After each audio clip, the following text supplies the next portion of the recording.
Hello, welcome to another instalment from Finger of Encouragement, or should I call it Hand of Encouragement? The world has changed quite considerably, and yesterday was the most recent visit to Derby Hospital that I've made. Derby Hospital has changed, it's now moved from the central of town up to Uttoxeter Road to a brand new unit, where there is the hand unit on the first floor, and on the ground floor there is a daycare unit. And what was rather nice was to sit down next to a member of staff there who had actually been operated on the same day. Now, hopefully, one day she might see this video, and that'd be rather nice. I suppose one of the challenges with the NHS is that we now have to travel a reasonable distance to be treated, particularly for specialist care. Now, in the previous clips, I've said that I had the privilege of sharing time with the world snooker champion Steve Davis on the day of the operating day that I went for the operation. Now, on that particular day, um, not only did obviously I meet him, but we spent several hours, a group of us, just sat there waiting to go through to theatre. And if you arrive at 7:30 in the morning and you finally go into theatre maybe 5 o'clock in the afternoon, that feels like a long wait. No hospital beds to sit on, just the armchairs, a TV in the corner, and the opportunity to chat. So yeah, it was an interesting time. However, the hand is now developing, and I'm showing you the what would appear to be a normal hand. I can put my hand like this, and I'm forcing the hand there together, the two hands together. That's when I can feel the tension. But to actually do this is quite a challenge. Now, most of you will probably be able to do that quite comfortably. But for me, this has been a relatively interesting experience.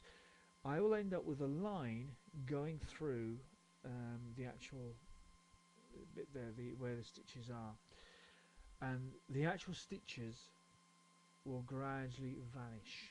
They actually fade away of their own accord. It's probably a development in modern technology and advancement. The actual nerves in my hand were actually moved.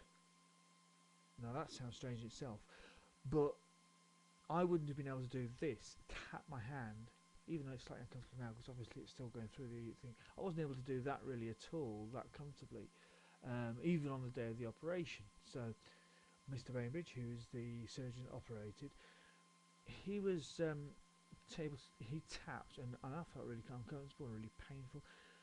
Now, yes, there's a sense of numbness, but literally we are 2 and a bit weeks through the operation. So does that mean I can move around? Yes, I can move around, but there are challenges as well.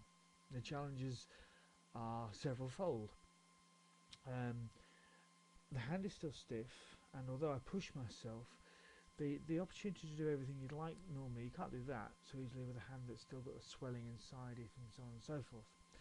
Do I push myself? Yes, I do, because at the end of the day, I think that's important to develop the control and the use of the limb that's been obviously changed. Does it feel different? Yes, definitely yes. It feels very different to how it was before. Um, does it feel better? Yes, it does. Yes, there is changes. The flexibility certainly is there.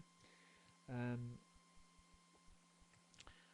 I'm really pleased that actually the Finger of Encouragement series has been followed by a number of people, and people have actually taken the time to watch it and really get an insight. And the comments I've had back have been really positive.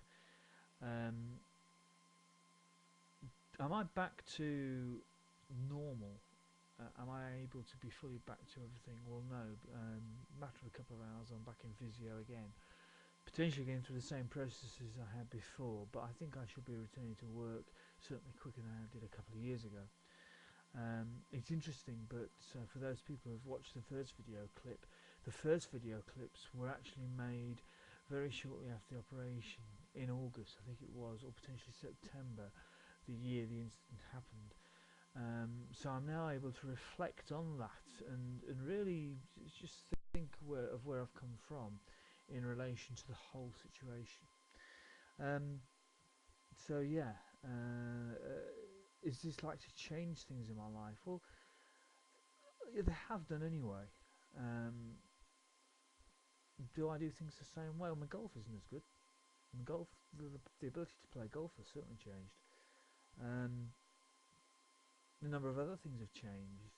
My interests and certainly direction in life changes when you're not as physically able to do things as you'd like to be able to, particularly in the early stages after surgery.